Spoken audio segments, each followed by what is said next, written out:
and welcome to ACT Math Prep, Session 1, Number and Quantity. The ACT Math Test covers several topics: number and quantity, algebra, functions, geometry, trigonometry, statistics, and probability. I have divided that into 4 sessions: number and quantity, which we're doing today, algebra and functions, geometry and trigonometry, and finally statistics and probability. In this session, number and quantity, the things that you're expected to be able to do are demonstrate knowledge of real and complex number systems, understand and reason with numerical quantities in many forms, including integers, rational numbers, exponents, vectors, and matrices. When you're doing something like an ACT test, it's good to be aware of metacognition, or understanding how you think. When you're going into an ACT test, it helps to be able to assess the task ahead of you, evaluate your own strengths and weaknesses, make a plan, and then when you take the test, apply the strategies that you've come up with and monitor your performance so that you can reflect on how it's going during the test and adjust if needed. We're going to learn how to use all these strategies over this course. So be sure that you have gone in the Google Classroom and clicked on the classwork tab, read the welcome letter, and that you have downloaded the Session 1 Number and Quantity worksheet and printed it out. Be sure to also take the pretest. That scores itself, and you'll be able to get an idea of where you're starting out from. We'll now work through the number and quantity problems together. So let's begin. Which of the following inequalities orders the numbers 0.2, 0.03, and 1/4 from least to greatest? This problem, I want you to try on your own first. I'm going to give you 1 minute to work it out on your own, and then I'll show you how it's done. So start now.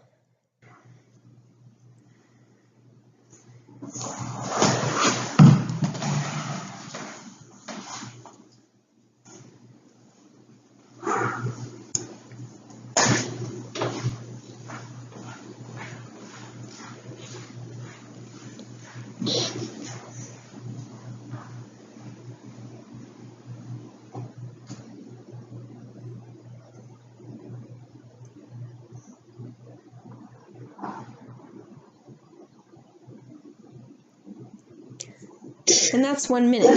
So the answer that I hope you got is B. So let's review how to do this, just in case you needed help. So 0.2 and 0.03 are decimals, but 1/4 is in the form of a fraction.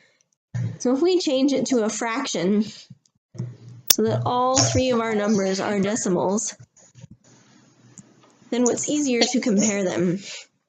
So of course, the 0.03 and 0.25 both have 2 digits after the decimal point.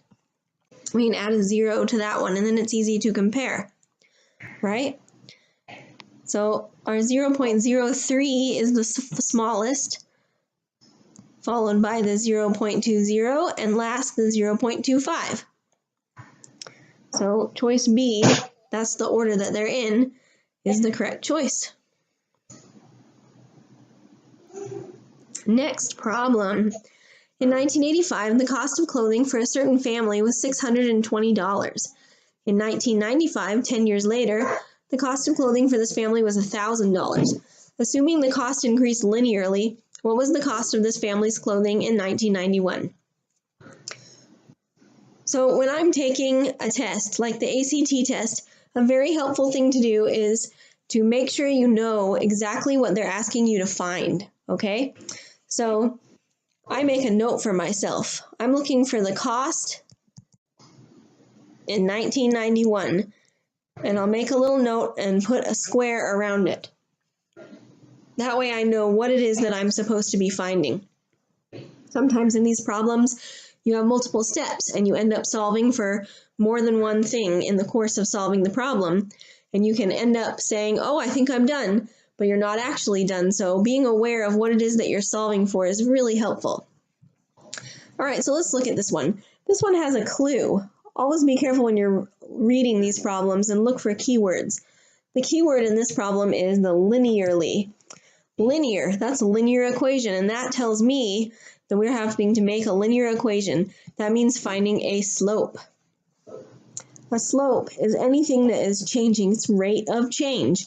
In this case, the thing that's changing that we're trying to measure is the cost of clothing over time. And remember that slope is always a change. It's always measuring change. So we need to find the change in cost and put that over the change in time. So we have some data values that they gave us here. They said in 1985, the cost is $6.20, and in 1995, it's up to $1,000. So our change in cost is $1,000 minus $6.20. How about our change in time? Well, it tells you that. It says 10 years later, right here in the problem. 10 years later, our change in time was 10 years. So now we can do the subtraction there and get 380 over 10, which reduces to 38. So that's $38 per year is how much clothing is changing. So now let's try to write our linear equation so that we can solve for what it cost in 1991, right? So we knew that it started, our starting cost, our start value was $620, and it's increasing by $38 every year, right? So there is our linear equation there. And now if we want to solve for 1991, how many years is that? Our starting year was 1985. From 1985 to 1991, well, that's 6 years. So I'm going to put a 6 in here for the x, okay? So 620 plus 38 per year for 6 years, okay? And that gives us a total of $848.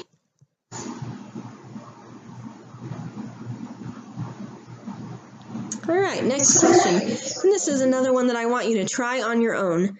So I'm going to give you 1 minute to try this one on your own, and then we'll see what you got for your answer.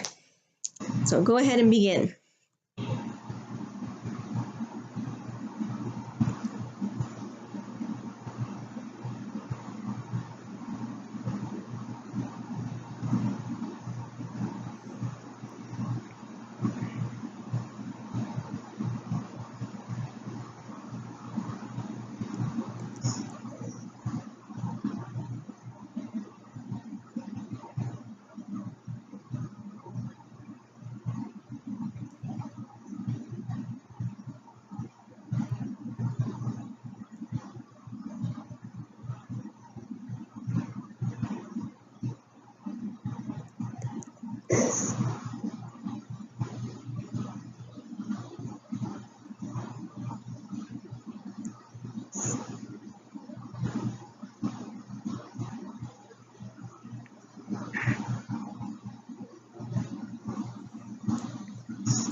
All right, your time is up, and I hope the answer that you got was E. Let's work through how you do this problem. So we're going to write this, and you can write an equation out of the information it gives you. It says the square root of a certain number is approximately 9.2371. So the certain number is between what two integers? Let's just fix that.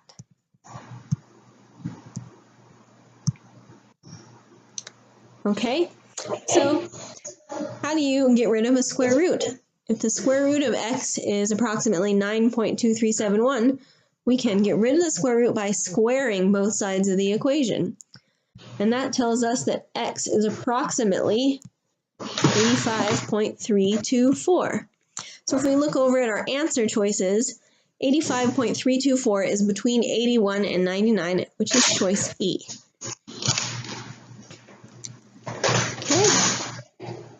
Next problem, Andrea manages a company that currently has 116 customers, which is 8 more than twice the number of customers the company had 1 year ago. How many customers did the company have 1 year ago? So again, what we're going to do is try to make an equation out of the words that we read. So the company has 116 customers, which is 8 more than twice the number of customers they had 1 year ago. How many customers did the company have 1 year ago? So we can solve for x now. All right, so you always want to get the variable by itself. All right, so first we're going to subtract the 8 off both sides, which gives us 108. And then we can divide by 2 from both sides, which tells us that x equals 54. Choice B.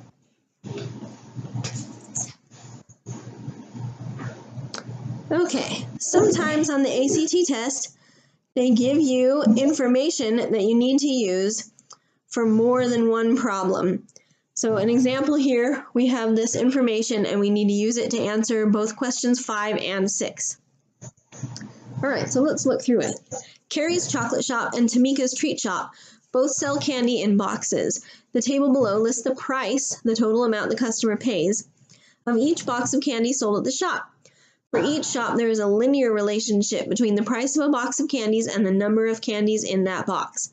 These are the only number of candies that can be purchased at the shops, and then you have your chart there. Jeremy has $10 in quarters to spend on candy. What is the maximum number of quarters he would have left after paying for a box of 25 candies at Tamika's Treat Shop? And they give you a note, each quarter is worth 25 cents. All right, so let's think about this. So 25 candies at Tamika's Treat Shop, if we look on our chart here, go to 25 and over to Tamika, we see that that will cost $4.25. So what would that be in quarters? So $4, right, times 4 quarters in a dollar means 16 quarters. And then we also have 25 cents more. So that means he has 17, it would cost 17 quarters.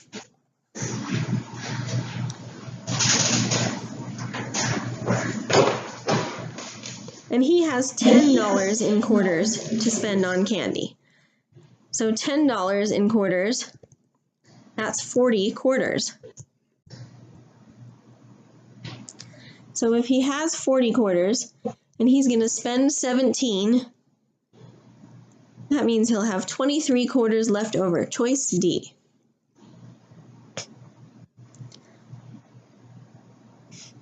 Okay, and then our next problem. At Tamika's Treat Shop, what is the average price per candy in a box of 20 to the nearest 1 cent? And this is another one that I want you to try on your own. You have 1 minute. Begin now.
Okay, and the minute is up. And I hope that you answered choice B, 19 cents.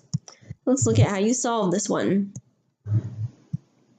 So we're looking at Tamika's Treat Shop and the average price per candy in a box of 20. So if we go here to 20 and over to Tamika's, we see that 20 candies cost $3.75.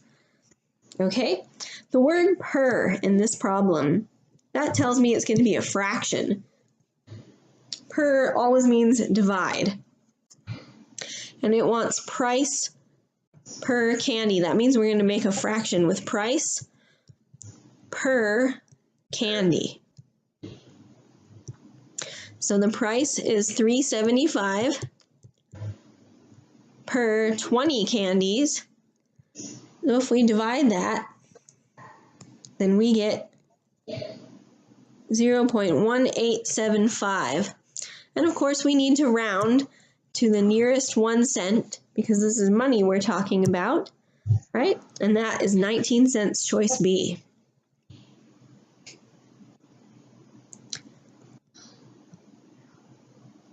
All right, next problem. Which of the following is a value of x that satisfies log base x of 36 equals 2? So what you need to remember whenever you see a logarithm is that logarithms and exponents are inverses of each other. There's a change of base formula that you can use that says if you have log base a of b equals c, you can change it to a to the power of c equals b. What I always teach my students is that the base of the log becomes the base of the exponent, and the other two numbers switch places. So keep the base as the base, switch the other two places. So for this problem, we can rewrite this log base x of 36 equals 2 as base of x to the power of 2 equals 36. So x squared equals 36. What squared is 36? Hopefully you have this memorized, right? The opposite of a square is to square root, and that tells us that x equals 6.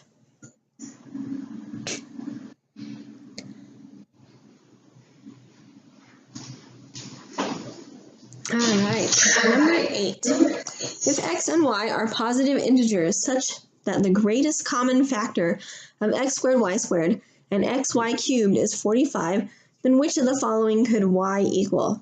So let's remember what greatest common factor means. Factors are the things that numbers are divisible by, right? So if we wanted to list the factors of 10, for example, 1 times 10 is 10, and 2 times 5 is 10. So 1, 10, 2, and 5 are all factors of 10. If we wanted to, for example, list the factors of 15, 1 times 15, and 3 times 5. Now let's say we wanted to find the greatest common factor of 10 and 15.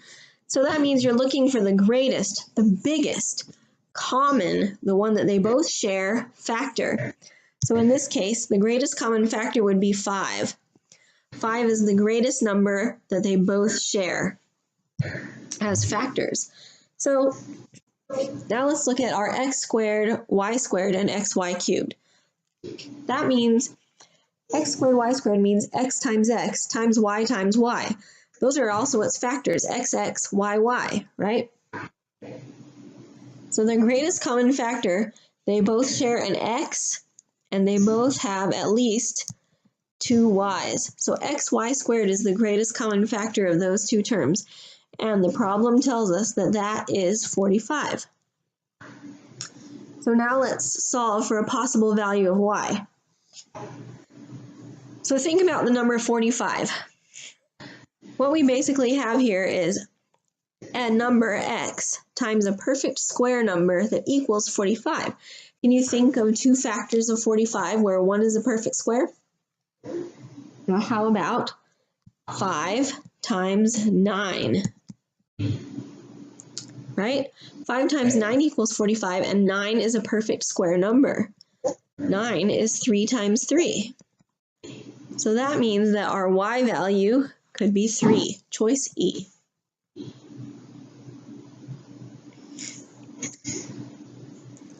Okay, here's our next one that I would like you to try on your own.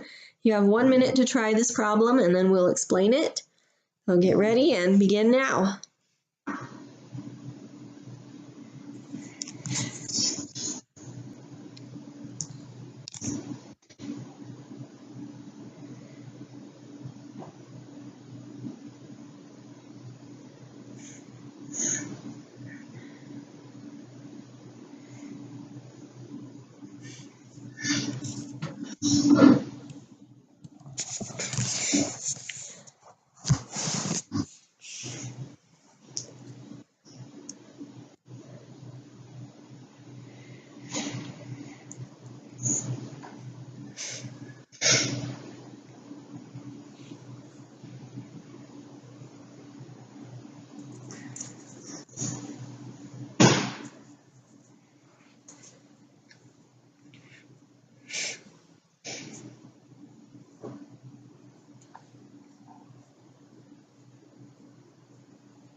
Okay, and that is 1 minute, and hopefully you are able to get that the answer is choice E. So let's look at this. This kind of thing is like a proof, right? We're trying to prove that one of these expressions is always negative. When you're doing proofs, if you want to try to prove something, it's actually easiest to try to think of a counter example. So you want to try to come up with something that would be positive instead, a counter example. Instead of always negative, come up with a counter example. So we can pick random values of A and B and see if you can think of numerical values that would make each expression positive. So for example, for choice A minus B, can you think of two numbers, A and B, where you would get a positive answer? So sure, if we let A equal 5 and B equal 2, we get a positive 3. So A is not always negative. Now for B, can we think of numbers? This one's a little bit trickier, right? So you have to remember, you can make A negative number, negative 3, right? And if B was 1, right, then that's going to be positive because that's going to be a positive 3 then. Minus 1 is 2, so that's positive. You can make that one positive. What about C? Absolute value means it's always positive. So now you have an always positive number plus an always positive number. That's definitely not going to be negative. And then D, A and B are always positive. So again, if we used our same numbers from before, from number A, 5 and 2, that's going to end up positive. So that leaves us with only E. Now E we know is always going to be negative because those A's and B's are inside the absolute values, which makes them always positive, and then the minuses on the outside change that to be always negative. Next problem. 40% of 250 is equal to 60% of what number? Let's try to make an equation out of this sentence. Remember, when working with percents, you always need to switch them to the decimal version. So 40% becomes 0.40. 40% of 250, when you see the word of, that's going to mean multiply. That's like a key word. Is equal to 60% of what number? So let's multiply 0.40 times 250, and that comes out to be 100, equals 0.60x. Divide that 0.60 from both sides to solve for x. And that gives us 166 and 6 repeating. And the fraction form there is choice C.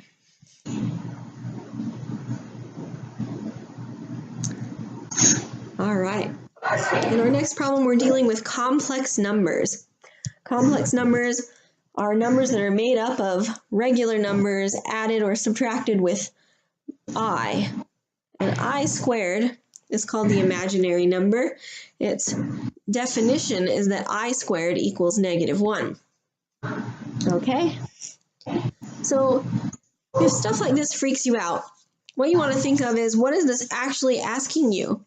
It's 1 over 1 plus I times 1 minus I over 1 minus I. You're just multiplying fractions. So what do you do when you multiply fractions?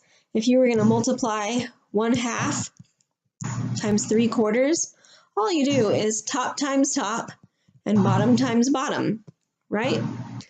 So it's the same thing. Don't let this kind of stuff freak you out. Try to think of an easier, simple, more simplified version of the problem and ask yourself, what would you do? So we're going to do top times top over bottom times bottom. So the top is just 1 times 1 minus I. 1 times anything is itself, so it's just 1 minus I on top. Okay? Now what about on the bottom? So the bottom, those are two binomial expressions. Binomial means two terms. When you multiply binomial expressions, you have to use a version of distributive property that we call FOIL. That stands for first, outside, inside, last. That's the order that you need to multiply the terms. So we're going to multiply the first two terms together, 1 times 1. And then we're going to multiply the outside terms together, 1 times negative I. Be very careful whenever you have a negative in the middle. It needs to stay with whatever number is to the right of it. Don't think of it as a 1 minus I. Think of it as a 1 and negative I. So 1 times negative I is going to be negative I. Next, inside terms, positive I times 1.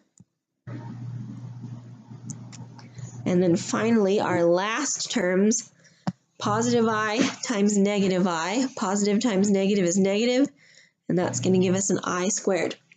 So now we can simplify this a little bit. I see that I have two I terms here, minus I plus I. Well, that's going to be 0. Okay. So now we just have a 1 minus I squared. But remember, our definition at the beginning is that I squared equals negative 1. So we can change that I squared to a negative 1. So our final answer is 1 minus I over 1 minus a negative, or 1 plus 1, which is 2. And that means that choice D is our answer.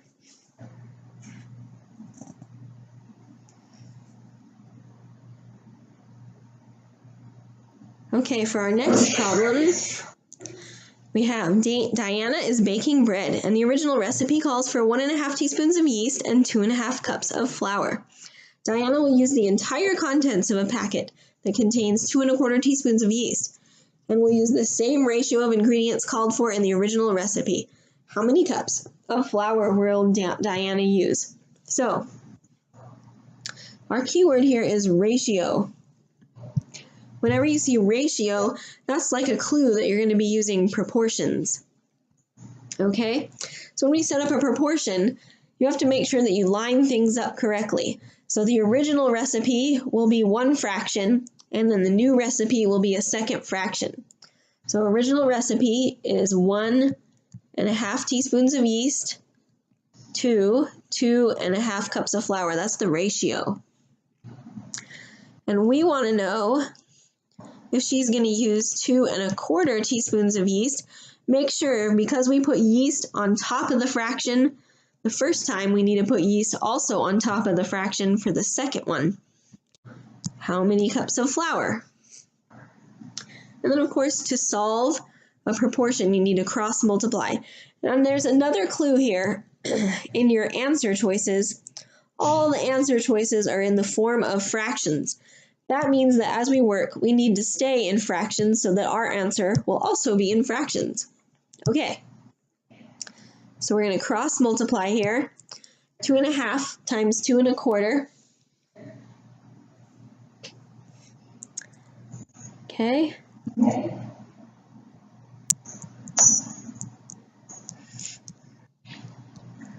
And then this way, 1½ times x.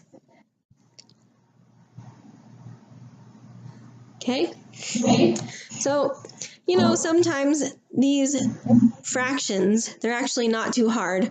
Halves and quarters and stuff, you know the decimal values and the fraction values for those.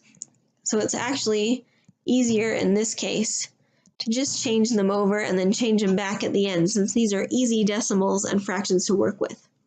Okay, so 2.5 times 2.25 comes out to 5.625. And then divide off the 1.5 to solve for x. And we get x equals 3.75. Just think of money to change it back. That's 3 3/4, right? Choice D.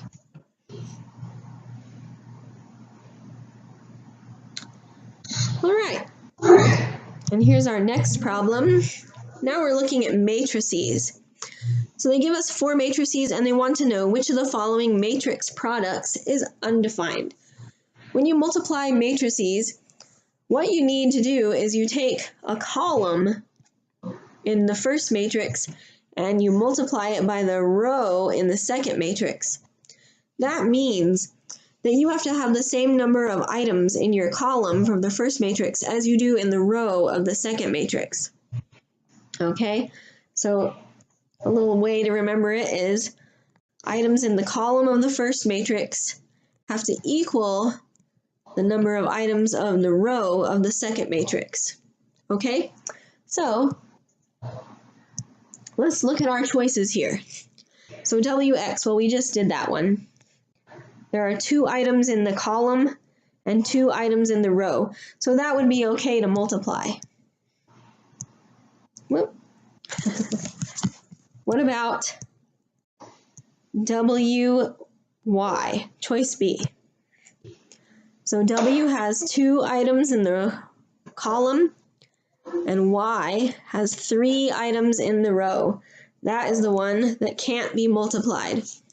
The number of items in the column does not match the number of items in the row. Okay, next one.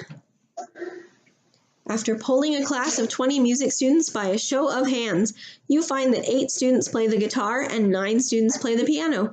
Given that information, what is the minimum number of students in the music class who play both the guitar and the piano? This is one for you to try on your own, so I'll give you 1 minute. Begin now.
Your minute is up, and I hope that you were able to get that the answer is A, 0.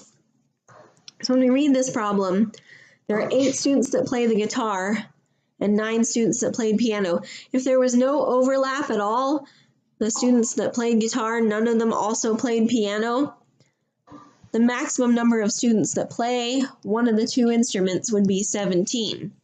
You have 20 students in the class, so that means it's possible that there are no students at all. There are some students that don't play either one, right?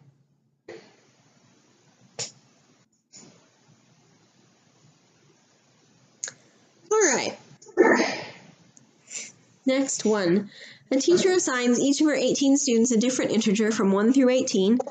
The teacher forms pairs of study partners by using the rule that the sum of the pair of numbers is a perfect square. Assuming the 9 pairs of students follow this rule, the students assigned which number must be paired with the student assigned the number 1. So this problem is one where you need to have a strategy on the ACT test. When you start working on this problem, you're going to notice that this is very time consuming. On the ACT test, you have 60 problems and only 60 minutes to solve them. So you have to be very careful of your time. If you start working on a problem and it becomes really obvious that it's going to take a lot of time, I recommend skipping it. Go on. You can fold down the corner of your booklet on that problem, put a circle around the number, and come back to it. Answer the questions that you can do. You don't want to run out of time and have like 10 questions that you didn't get to because you spent too long on a question before, right? It's better to miss one than to miss 10 at the end because you ran out of time. So let's look at this problem. This problem is very, very tricky, okay? So the students are going to make pairs and their numbers have to add together to be a perfect square number, right? And there are 18 students. So we have possible numbers 1 through 18. So even though it's not a perfect square, if students number 1 and 2 were a pair together, that would make their sum be 3. That's the lowest possible sum. Similarly, if students number 17 and number 18, they have the two highest values. If they were a pair, then their sum would be 35. So all of the sums are going to be between 3 and 35. So what are the perfect square numbers between 3 and 35? So there's 4, which is 2 squared, 9, 16, and 25. Okay, so all of the little pairs are going to have to add to that. All right, so it's important to notice, like the numbers, people who have numbers like 17, 16, 17, and 18, there's nothing that they can add to that would give them a 4, a 9, or a 16. These three numbers must add to 25 with whoever they partner with. Right, because they're too high. They're above 4, 9, and 16. Okay? So 16 has to go with 9, and 17 has to go with 8, and 18 has to go with 7. Okay, so because 16 has to go with 9, we can eliminate 9 as a possible thing that 1 would pair with, right? Or 1 goes with 8. Okay, so it can't go. It's not going to be that one. Okay, so what else? If the number 1 added to 4, then their partner would be 3. To make 16, their partner would be 15.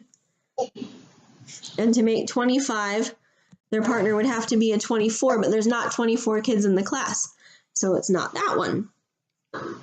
Okay, we have 2 possible choices left. So what we have to do now is look at, if we chose 3, what kind of consequence would that have, right?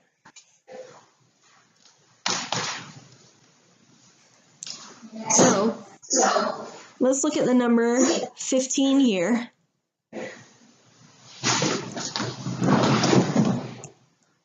Right? So 15 plus 1 would equal 16. And then 3 plus 1 equals 4.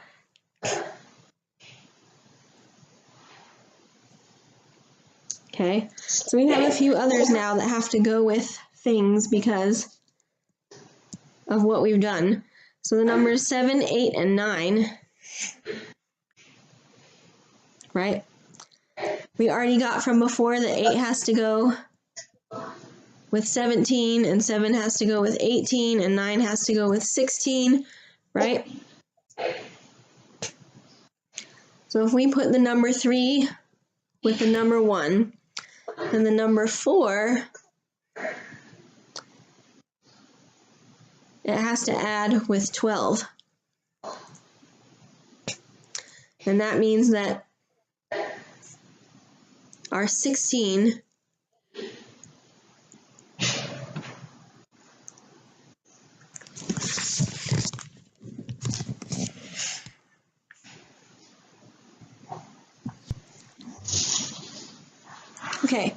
So what we're saying here is that if we assigned the number 3 with the number 1, right? So 3 is assigned with 1. That means that this number 15 is not assigned with 1. So what could 15 go with, right?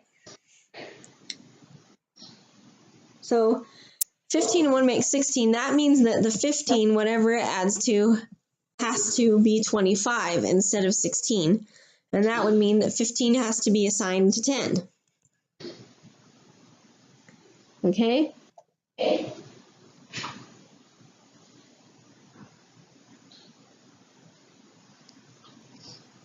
But then, if 15 is assigned to 10, then what other consequences do we have? So then, that would mean that 11 would have to be assigned to 5 to add to 16, and that 12 would have to be assigned to 4 to also equal 16, and 13 would have to be assigned to 3 to also equal 16, but wait, we just said that our 1 is assigned to 3, so that no longer works. So this one is out, and that leaves us with 15 as our answer. So as you can see, this problem is really kind of confusing and time-consuming to do. If you come across one like this, skip it and move on. Come back to it later if you have time.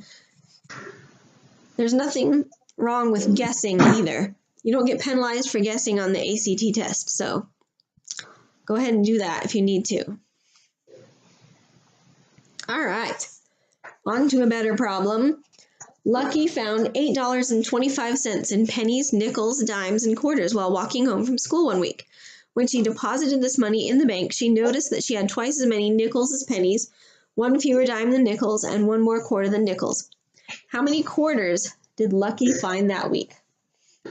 This one is a little bit time-consuming too, actually. So what we want to think about is pennies, nickels, dimes, and quarters, right?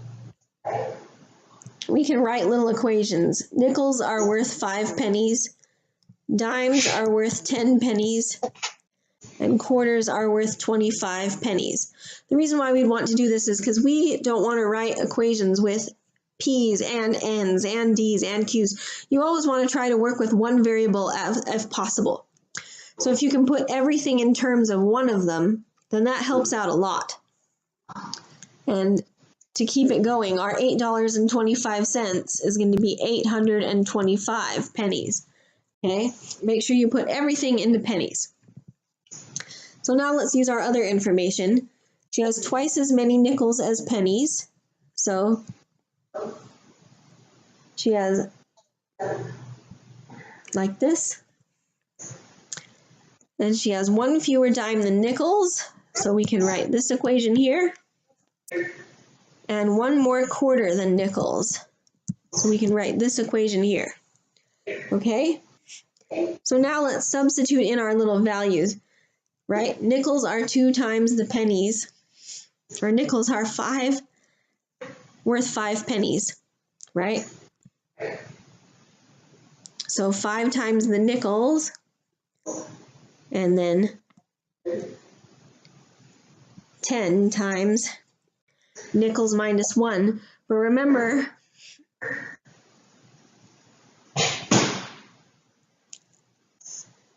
nickels are worth 2 pennies, so we're going to substitute a 2 penny in for that nickel and write it like this. And then quarters are worth 25 cents, and nickels, which are worth 2 pennies, plus 1. Okay, so I've inserted all of what we've done into these little equations to create an equation. And then we know that if you added up the plain pennies plus the nickels plus the dimes plus the quarters, it's 825 pennies total. Okay, so now we have this big long equation and we need to reduce it a little bit. Okay, so let's multiply these. 5 times 2 is 10. We have to distribute this 10. And we also have to distribute this 25. Okay? Now let's combine like terms. All right, so we have 1 plus 10 plus 20 plus 50p. Okay, that adds up to 81p. And then we have minus 10 plus 25. Okay, so negative 10, positive 25, that's a positive 15. Subtract 15 from both sides to solve for the p.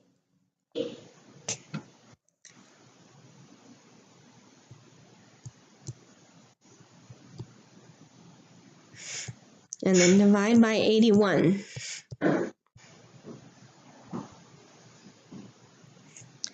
Okay, now remember, we're not solving for pennies. We're trying to solve for how many quarters did Lucky find, right? This would have been a good one to write at the top. Quarters equals, so you know what you're solving for. Okay, so we have an equation up here, right? Where our quarters equals n plus 1, and that's 2p plus 1, right? So our quarters equals 2 times the pennies plus 1.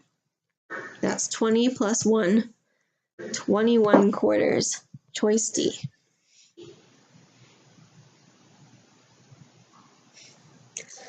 Okay, Esteban and his family are making care packages to send to children at summer camp. Each complete care package contains 5 pens, 2 notebooks, 3 envelopes, 12 cookies, and 5 candy bars. Esteban and his family have already made 7 complete care packages, and the following materials remain. 3 boxes of pens, 10 per box, 4 boxes of notebooks, 5 per box, 2 boxes of envelopes, 12 per box, 84 cookies, 4.5 boxes of candy bars, 10 per box. How many additional complete care packages can Esteban and his family make with the remaining materials? All right, so let's go through this. Let's look at our supplies and figure out how many care packages you'd be able to make with each. So 3 boxes of pens with 10 per box means that we have 3 times 10, or 30 pens. And the problem tells us each care package contains 5 pens. So if we divide by 5, we can make 6 care packages with the pens.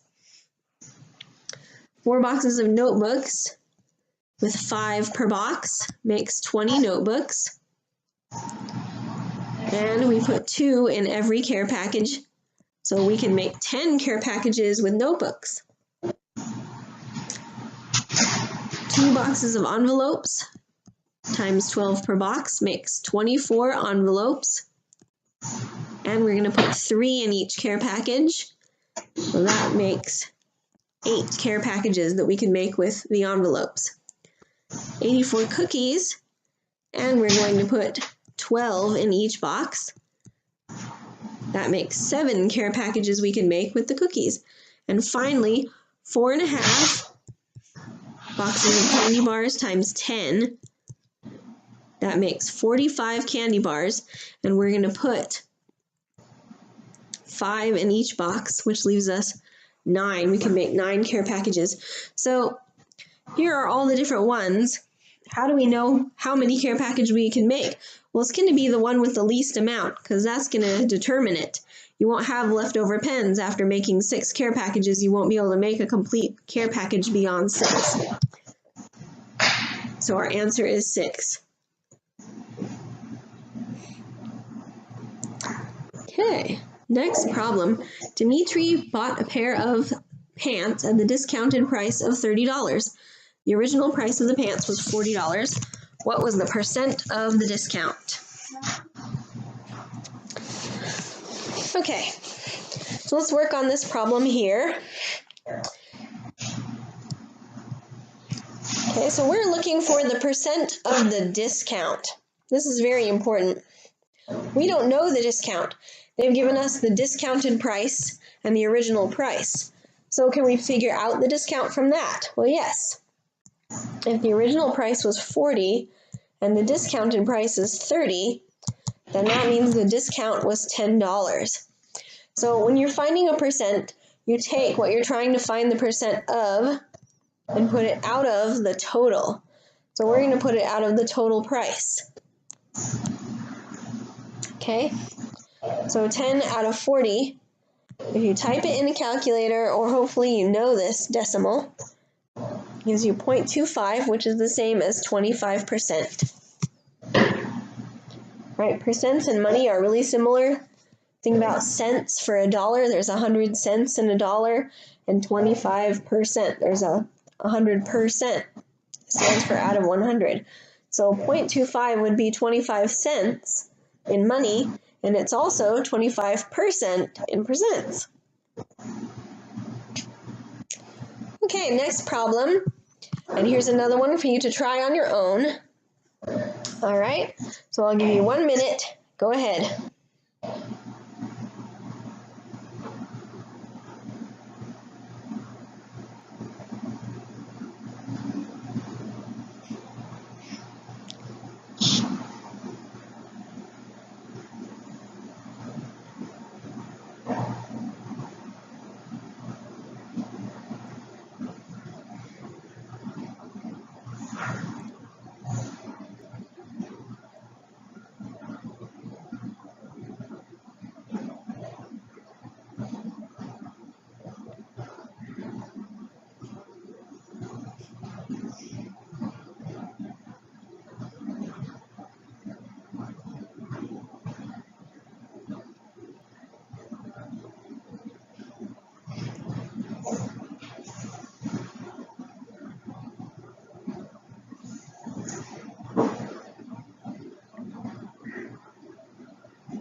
And your minute is up, and hopefully you were able to get choice B. Let's work this problem out. So you're going to pretend sort of like those absolute value signs are really just parentheses and do the order of operations, right? So things inside the parentheses come first. The absolute value of -6 is 6. 7 minus 41 is a -34. And then the absolute value of -34 is +34. And then 6 minus 34 is -28.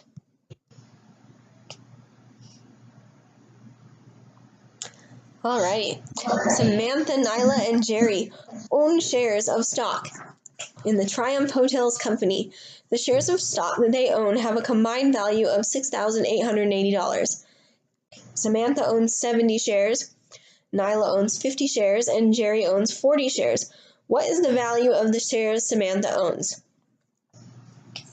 So we have a combined value, right? So if we combine the number of shares that they have, we can divide and find out the value per share. So 70 shares plus 50 shares plus 40 shares means that they have a combined 160 shares. So what's the price per share, right? So 6,880 is the price per 160 shares. Divide that on your calculator and you get that it's $43 per share. So now Samantha owns 70 shares and they're $43 a piece, and that makes $3,010. Choice C.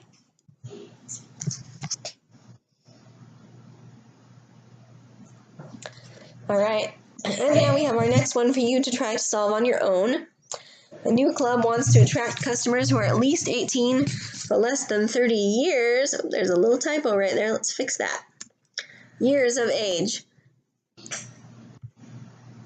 One of the number lines below illustrates the range of ages in years of the customers the club wants to attract. Which number line is it? Okay, so I'm going to give you 1 minute to try this on your own.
Okay, your minute is up, and I hope that you got choice B.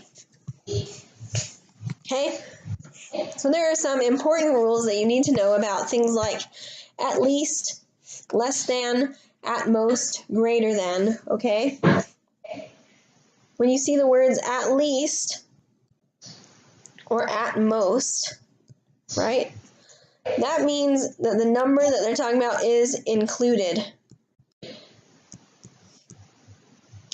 But if you see less than or greater than, that means the number is not included.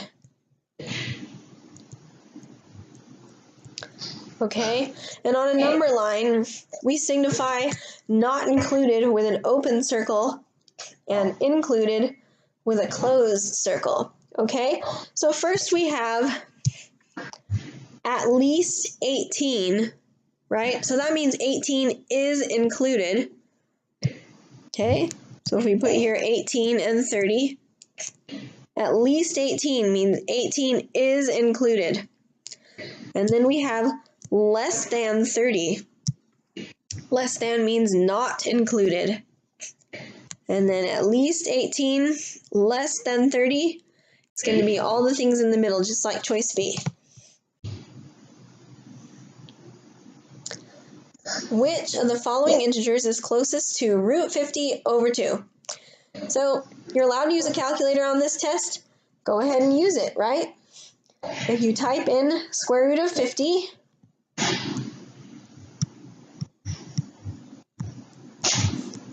and then divide that by 2 in your calculator, you get 3.535. That is closest to 4. Okay?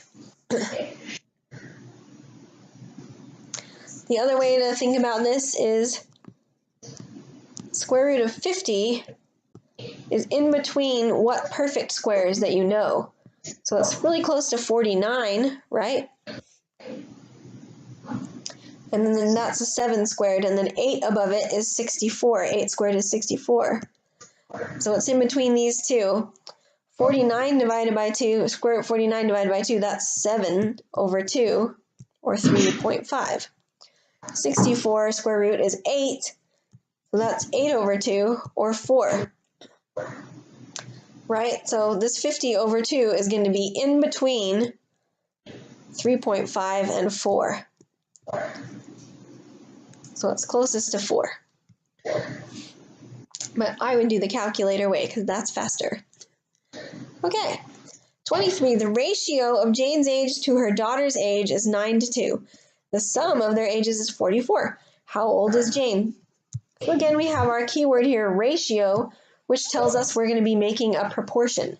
So they tell us the ratio of Jane's age to her daughter's age is 9 to 2.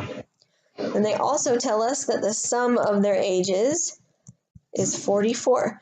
And we're trying to solve for how old is Jane. So we want to get J by itself and eliminate the D. Okay, so if I solve this one over here for D by subtracting J off both sides, this J got a little, there we go. Now I can plug this into my proportion there, instead of the D on the bottom, I'm going to put that 44 minus J on the bottom. Substitute. And now I have an equation with nothing but J's in it. So I can solve it for J and get the one I'm trying to find. So proportion, we cross multiply. J times 2, 2J. And then this is a binomial here, 2 terms, and that means we have to distribute. Okay, so we're going to distribute our 9. So we get 2J equals 396 minus 9J. Okay? And now let's combine our J's. I'm going to just rewrite it over here really quick so we have enough space. So I'm going to add the 9J over here to join this 2J. We have 11J equals 396. Divide by 11, and we find that Jane is 36 years old. Choice D.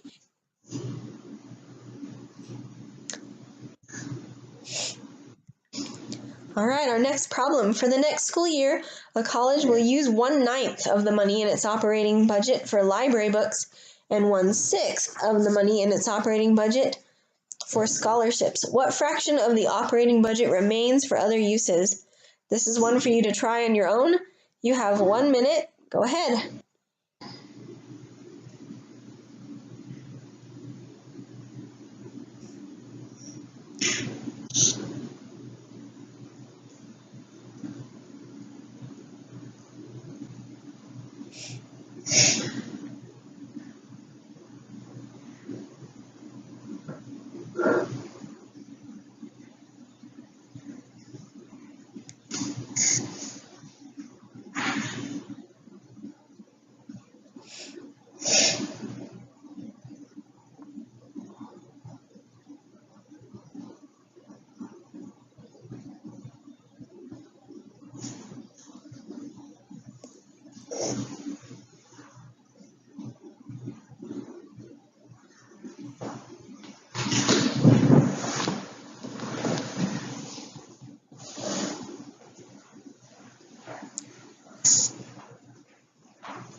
Okay, and that's 1 minute, and I hope you were able to find that the answer is C.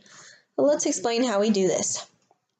So they're using 1/9 for library books and 1/6 for scholarships.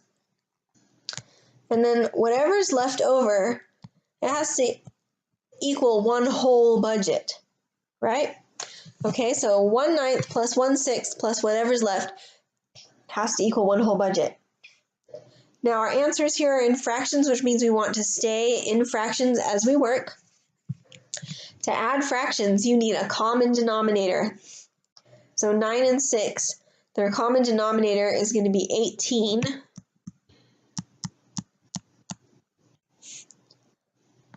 And I can just switch everything over. 1 is 18 over 18. Remember, any number over itself is 1. Okay, so 9 times 2 is 18, so 1 times 2 is 2. 6 times 3 is 18, so 1 times 3 is 3. Okay, so we add those together and we get 5/18 plus x is 18/18. So subtract 5/18 from both sides. And x is 13/18. Answer C.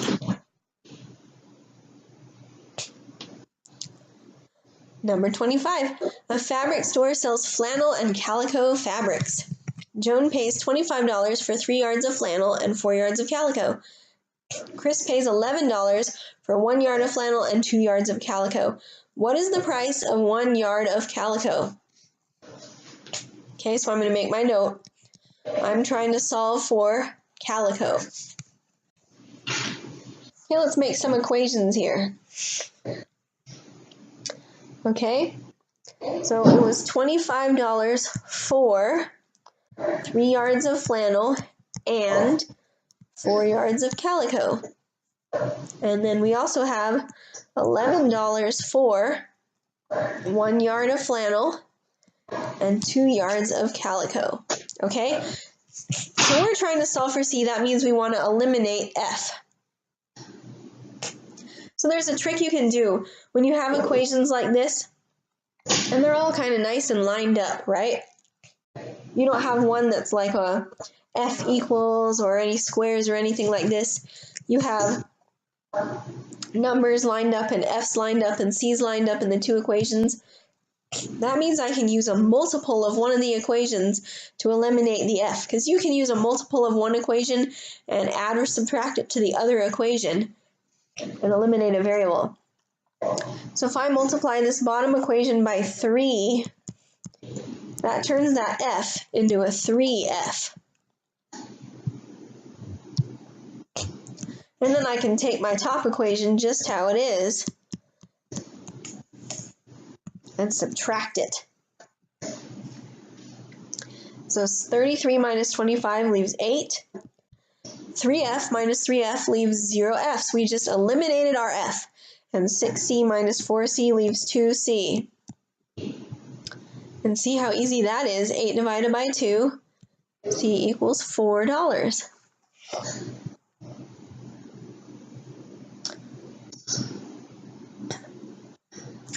Okay, and your next one.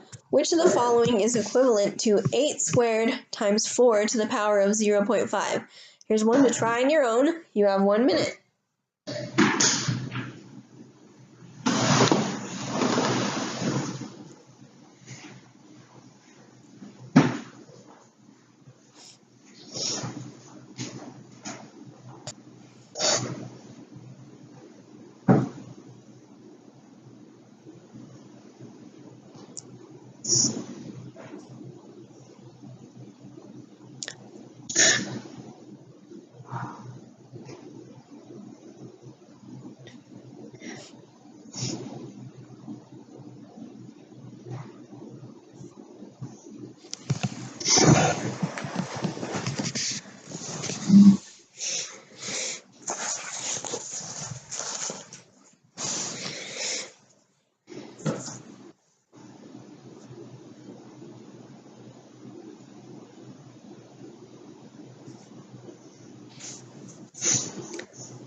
And the minute is up, and I hope you were able to get choice A.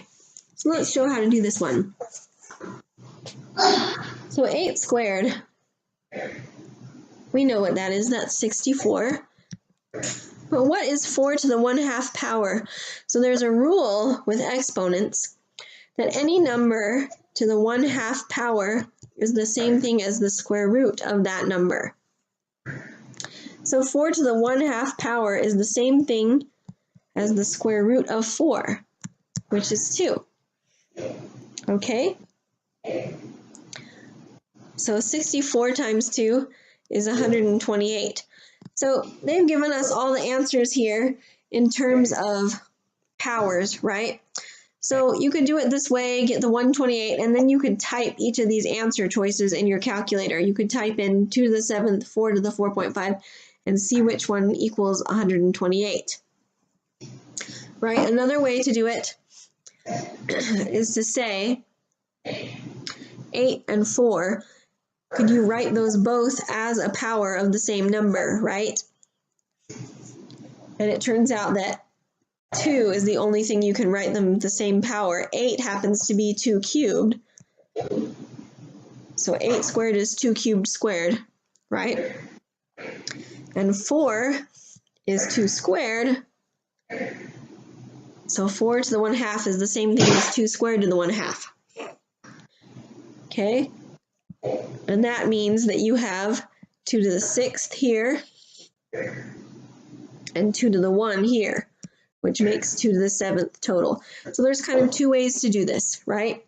You can calculate it out and then type your answer choices into a calculator to see which one matches, or you could use rules of exponents to figure it out.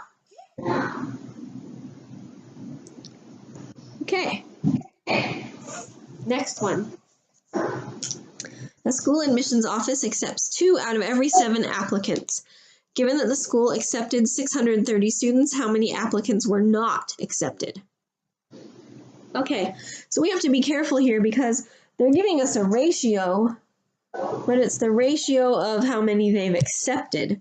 Okay, so if 2 out of 7 are accepted, how many out of 7 are not accepted, right?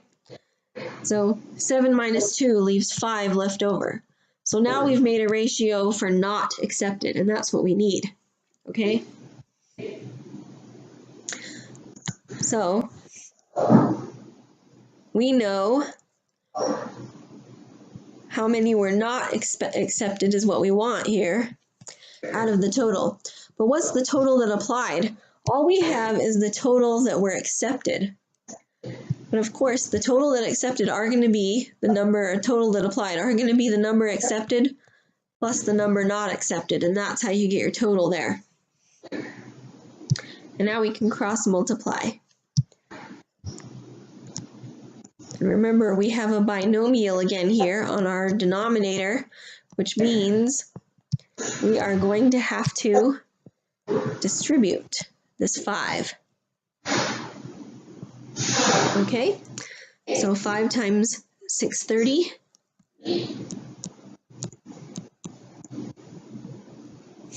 Okay, and now we can solve. Let's put our 5x over here, subtract from both sides so that our x's are combined. And then divide by 2 to get the x by itself on both sides. And we get 1575. Choice E.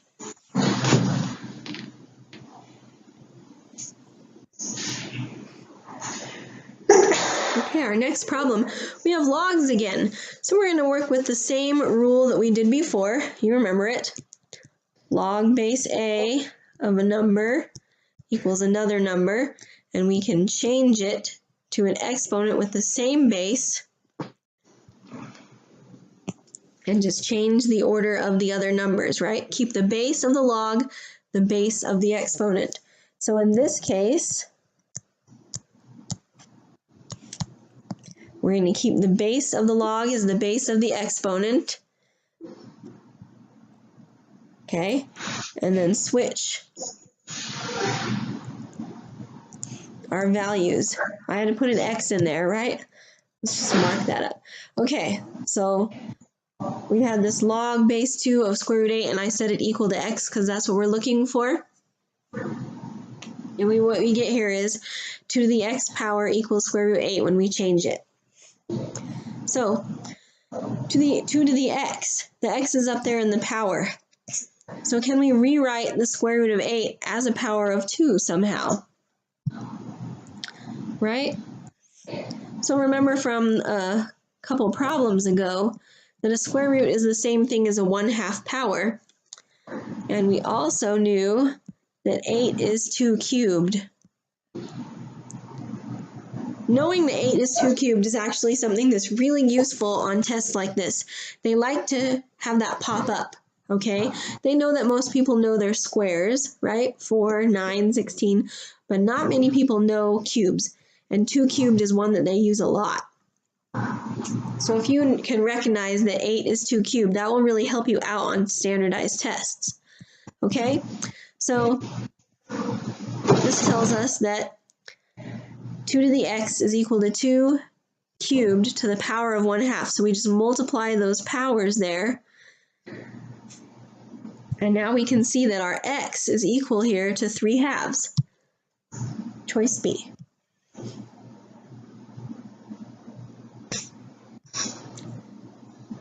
All right, here's a fun one. Given that today is Tuesday, what day of the week was it 200 days ago? Okay, so the weeks, they have a pattern to them, the days of the weeks, right? There are 7 days in the week. So every multiple of 7 days ago, it was Tuesday again, right? So we have today is Tuesday. 7 days ago, it was also Tuesday. 7 days before that, it was also Tuesday. So if we take our 200 and divide it by 7, right, then we'll know how many weeks it was ago. And if we do it the old-fashioned way so that we can find a remainder, that'll give us the remainder of days left over beyond the even weeks, right? So we're going to divide this the old-fashioned way. So 7 times 3 is 21. That's too big. So we're going to go 7 times 2, which is 14. Okay, and that leaves 6 left over and drop the 0. So 7 into 60, that will go 8 times, which is 56. And we have a remainder of 4. So it was 28 weeks and 4 days ago, right? So now we just have to count back 4 days, right? So Tuesday, count back 1 to Monday, 2, Sunday, 3, Saturday, 4, Friday. And our answer is D. Okay, next problem. The greatest common factor of two whole numbers is 10. The least common multiple of these same two numbers is 120. What are the two numbers? All right, so you remember we talked about greatest common factor earlier. Greatest common factor are things that the numbers are divisible by, right? So let's begin by looking at our answer choices and check to see if both of the numbers have a greatest common factor of 10. That means both numbers have to be divisible by 10. So if we look at A, we can eliminate A because 6 is not divisible by 10. We can eliminate B because 12 is not divisible by 10. Choices C, D, and E, every one of those numbers are all divisible by 10, so we can't eliminate any more. So let's look at their least common multiples. So unlike greatest common factor, they're similar. The least common multiples are numbers that things, like when you count by the number, right? You'd multiply the number by things. So, for example, the least common multiple of 10, or the multiples of 10 are 10, 20, 30, 40. You get the multiples by counting by the number, right? And the least common multiple of 20, or the multiples of 20, 20, 40, 60, 80. So least common multiple is the smallest or least multiple that they have in common. So 20 is the least common multiple of those. It's not 120, so we can eliminate choice C. What about choice D, 20 and 60? So here are multiples of 20 here, right? So if we list the multiples of 60, so count by 6, right? 6, 120, 180, right? Well, right here, we already got the least common multiple at 60. That's not 120. Okay, so the only one left is choice E. And you can see, if you count by 30s,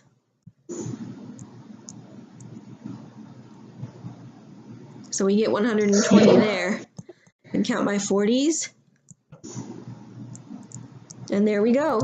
Their least common multiple, the first thing they have in common is 120. It is choice E. Okay. A sporting goods store sells baseball caps for $22 each. At this price, 40 caps are sold per week. For every $1 decrease in price, the store will sell 4 more caps per week. The store will adjust the price to maximize revenue. What will be the maximum possible revenue for 1 week? And note, the revenue equals the number of caps sold times the price per cap. Okay? So, we can make a table of values to illustrate this. Okay? So, what's happening here? Whoops. Sorry about that. Okay. So you have the price, the number sold, and the revenue, which is price times number sold. Okay? So what's happening is they're selling them at $22 each, and they're going to sell 40 at that price. So if we do 22 times 40, their revenue would be $880. Now it tells us for every $1 decrease in price, so if we decrease down to 21, they'll sell 4 more caps per week. So the number will go up to 44.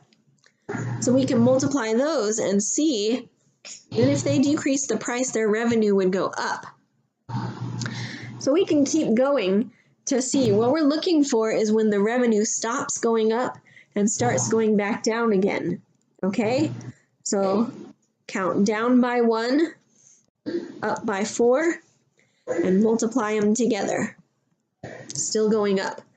Down by 1, up by 4, multiply them together. Still going up. Down by 1, up by 4, multiply together. Still increasing. Down by 1, up by 4, multiply together. Still increasing. Down by 1, up by 4, multiply together. Down by 1, up by 4, multiply together. And look at that, it went down. So the sweet spot where the revenue is maximized is there, and they'll make $1,024 if they reduce their price to $16. Okay, next one. The Art Club designed and made banners in the school colors, blue and white, for their fundraiser. Each banner required 1/4 yard of blue material and 3/8 yard of white material. The club originally planned to purchase exactly enough material to make 500 banners, but found the material to be cheaper if purchased in full bolts. The blue material in 10-yard bolts and the white material in 12-yard bolts. How many extra banners was the club able to make if they purchased enough full bolts to make at least 500 banners? So first let's talk about how much they need, okay? So if we start with the blue, and they're trying to make 500 banners, and it takes 1/4 yard to make each one. They're going to need 125 yards of blue. But we want to buy 10-yard bolts of this, right?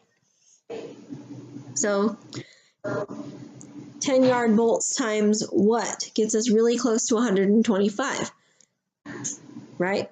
10 times 12 is 120, that's too little.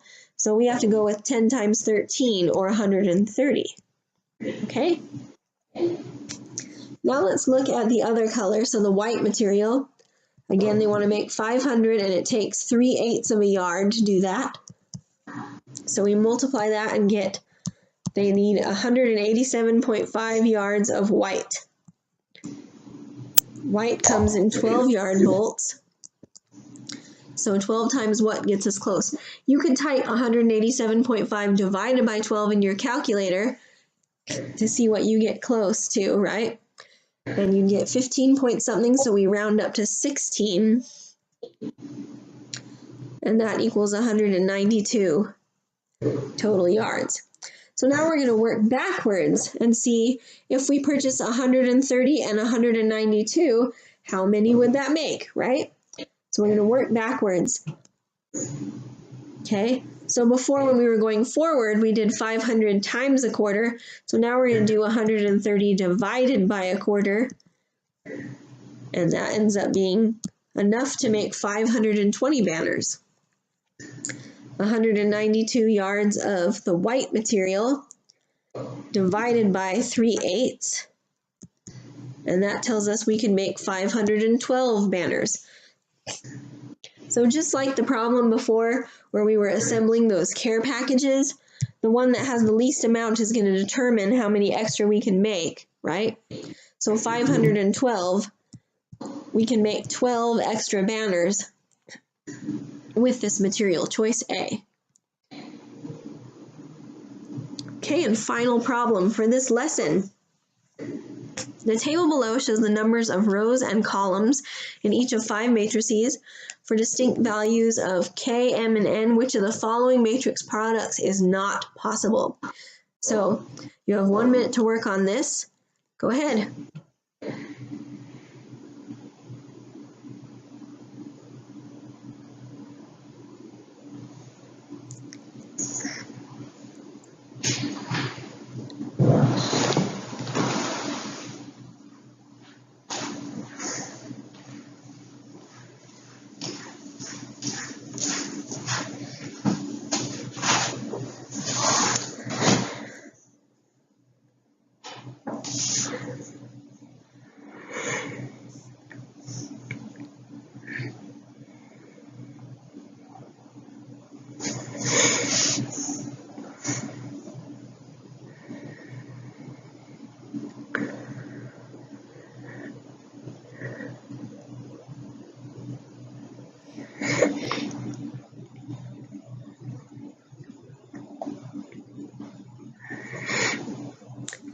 Okay, and that's 1 minute, and hopefully you were able to get that it is choice E that doesn't work.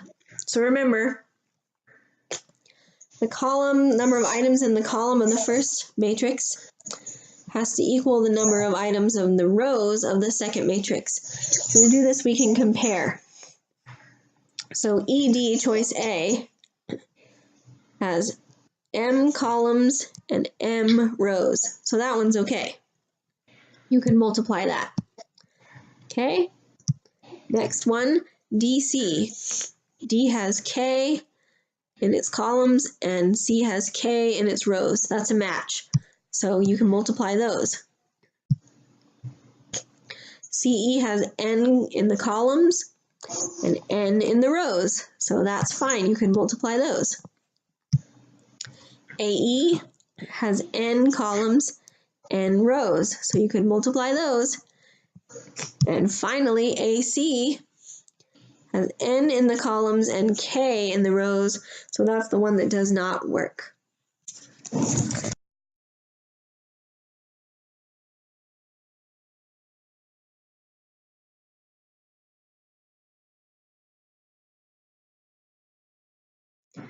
So now that we've completed the problems, it's time to reflect metacognitively on what you've learned. So assess. What strategies did you learn today for solving number and quantity problems? Evaluate. Which problems were easy and which were hard? And finally, plan. What will be your plan of attack for number and quantity problems on the ACT test? Thank you for taking this course. The next session is Algebra and Functions, so go find that in the Google Classroom. And thank you for listening today.